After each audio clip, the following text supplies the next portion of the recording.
Ассалаумағалейкум қазақ елі. Біз бүгін үй жағдайында су насосын, водяной насосты ауыстыратын боламыз. Міне біздің водяной насосымыз нараң бары көлдария болып кеткен. Қарап отырсаңыздар көрдіңіздер, мына кілемшеміз барлығы су болып кеткен. Бұның бәрі мынау аққан судан водяной насостан су ағып та тамшылап. Оны біз тоқтата алмадық. Арадан релеміз бар. Мысалы қарап отырсаңыздар, мынау су қаяқтан ағып жатыр дейсіз, міне клетчаткадан ағып жатыр. Одан 4 болты бар, сол 4 болтты қатайттым, бірақ су аға берді. Бұны енді насосты ремонттайын десек, уже бір релесін ауыстырғанбыз, клетчаткасын қайта салып, шаршап кеттік. Уже 7 жыл, 8 жыл болған насос. Сонымен бардық та базардан, Қызылорда қаласынан, Алтын Орда құрылыс заттар дүкенінен осындай магнетика деген насос сатып алдық. Бұлар 35 мың теңге тұрады екен. Бұрынғы судың насосы бізде үйде тұрғандық болса 800 ватт жейтін болса, тоқ күшін тоқты. Мынау біздегі 450 ватт жейді, аздау жейді. Екіншіден артықшылығы, burada 45 литр су айдайтын болады, ал біздегі ескіміз 40 литр су айдайтын болады. Сонда бізде мынау үнем болып тұр ғой, көрдіңіздер ме? Суды жақсы айдайды, бірақ тоқтан жаны үнем болып тұр. Осында магнетика деген мықты біздің насосымыз. Ал енді біздің ескі насосты алу барысын көрсететін боламыз. Міне burada мынау вход бізде келіп тұрған счетчик арқылы, екіншісі мынау выход, не қара суда айдайтын, счетчиктен шыққан, насостан шыққан суды ішке беріп тұратын жеріміз. Міне қолымызда газовый кілтті аламыз. Мына счетчикке дейін келген жерде жауып қойдық. Қазір енді міне біз мынау насосты ажырататын боламыз. Мына қарап отырғандар ма, газовый кілтті қолымызға алып, мына біз уже вход емес, выходты алып отырық.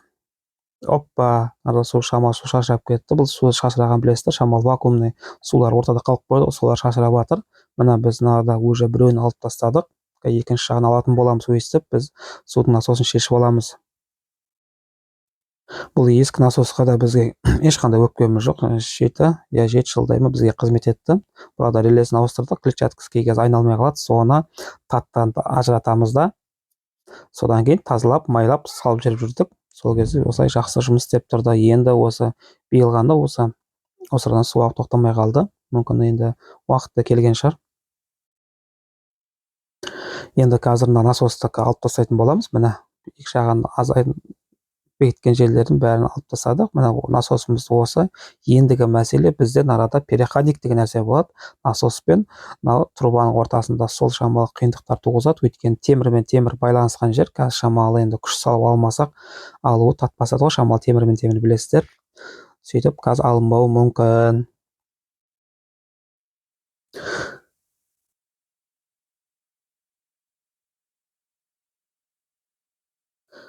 Burada енді білесіздер, водяной насоста көп кететін жер, арада реле кетіп қалады. Реле тоқ жағы, сол кезде реле кеткен қалай білесіздер? Сол кезде уже насосыңыз тоқтамай қалады, шарылдап ағып тұра береді, су же постоянно тұрады. Сол кезде реле кеткен білеміз. Өйткені реленің жұмысы тоқты ажыратып, мысалға суды алдыңыз, болғаннан кейін реле өшіру керек кезде суды ағыздыңыз, сол кезде реле қайтадан тоқ беріп тұру керек насосқа. Екінші жағы жағына клетчатка деген бар, сол жақ бетінде тұрған клетчатка. Солымыз басты тат басып қалады кей кезде, мысалы 10 күн 20 күн насосты қолданбасаңыз, ал кеттік біз переходник қолымызға алдық. Мына переходник түрін көрдіңіздер ме? Мынаны қарасаңыздар, тесігін көрдіңіздер, 30% көрінмей тұр ғой, көрдіңіздер ме? Мына бітеліп қалған, соншама страшно бітеліп қалған ғой мынау ше. Сонда үйдегі напор, мысалға жуынсақ, басқа душқа түссек, напор азайып кетті да. Алдындар ол мән бермеге біз насосымыз істеп тұрға сөйтсек, переходниктен екен, оны қайдан білейік? Біз көрдіңіздер ме, иненің жасуындай ғана қалған бәрі бітеліп қалған. Бұл Қызылорда қаласының суының тазалығын осыдан байқай берсеңіздер болады. Таттың ішінде түсінбейсің, бір түрлі болып қалған ғой, көрдіңіздер ме? Екінші жақтан міне переходникті алып жатырық, алыну шамалы қиындау.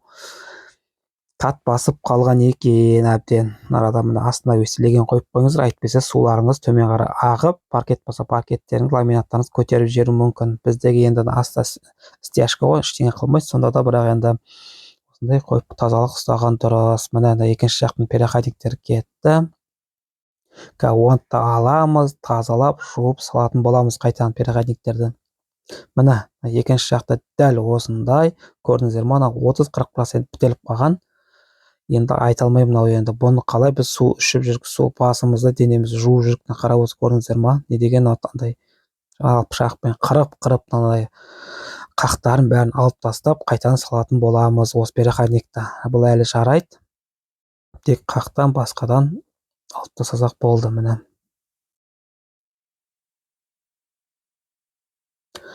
тазалық денсаулық кепіл дейді. Тазалап салуымыз керек қазір. Жақтан енді бойындағы сулар по-любому кетеді, сол үшін астына легеніміз дұрыс қойғанымыз судың міне көрдіңіздер ма, шамалы тазаладық. 80-90% тазарып қалды. Енді бұрынғы жаңа сияқты болмайды. Осылай қазір енді переходниктерді осылай тазалап жуып қайтадан өзінің орнына салатын боламыз. Екіншісін уже тазалау барысы басталып кетті.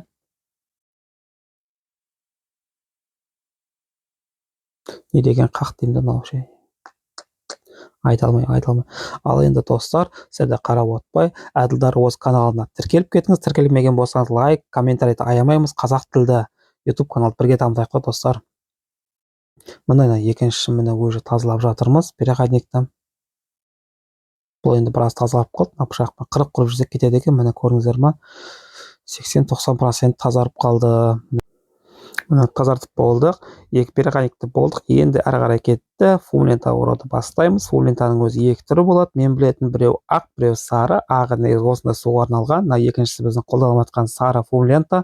Фумлентаның сарысын қолдансаңыздар, ол газовыйдікі қалың болады және сапалы болады. Осыны қолдануға сіздерге кеңес беремін. Міне бірінші біздің переходнигімізді қатайтуды бастап кеттік. Бұған міне мақта қаттырақ қатайтпасаңыздар, осы сырадан ертең су тамшылап жатса, қандарыңыз ішеді, су тамшылайды, ары қарай ол татпасқаннан кейін сіздердің темірлеріңіз тат жеп қоятын болады. Сол үшін абайлау керек. Егінді кеттік. Екінші переходникті орнатып жатырмыз. Міне қатайтып қойдық.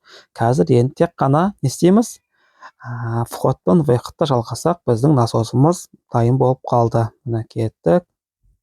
Енді көрдіңіздер ма, бағана мынандай астында тақтайша жоқтығын біз тақтайша қойып қойдық. Не үшін? Өйткені біздің насосымыз шағында болып шықты. Өзі күшті, бірақ соған қарамастан шағын болып шықты. Астына тақтай қойып қойдық, өйткені арадағы біз жалғайтындарымыз жетпей қалды. Көріп отырсыздар, қазір міне пластмасс трубаларымызды уже жалғайтын боламыз. Кетті уже. Мына жерлерді көрдіңіздер, мына пластмасспен темір жалғанған жерлерді қатты абай болыңыздар. Осы жерде сындырып алып жүрмеңіздер. Қатты бекітудің қажеті жоқ. Бұл жерде өзі келеді, бұралып келген кезде тоқтата саласыздар. Қатты бұрай берсеңіздер, пластмасс жалғанған жер сынып кетуі мүмкін, өйткені бұл темір емес. Міне бекітіп қойдық. Екіншісін входын бекітсек, сонымен уже насостарды қосып көретін боламыз. Бұл жалғап болдық. Міне выход, вход бәрін жалғап болдық. Міне қазір суды аштық. Счетчиктің алдында тұрған суды аштық. Көрдіңіздер ма? Міне қазір тексеріп көретін боламыз. Енді арадан су ағып тұр ма, ағып тұрған жоқ па көреміз. Ал бисмиллахир-рахманир-рахим. Арада енді насосымызды қосып көретін боламыз.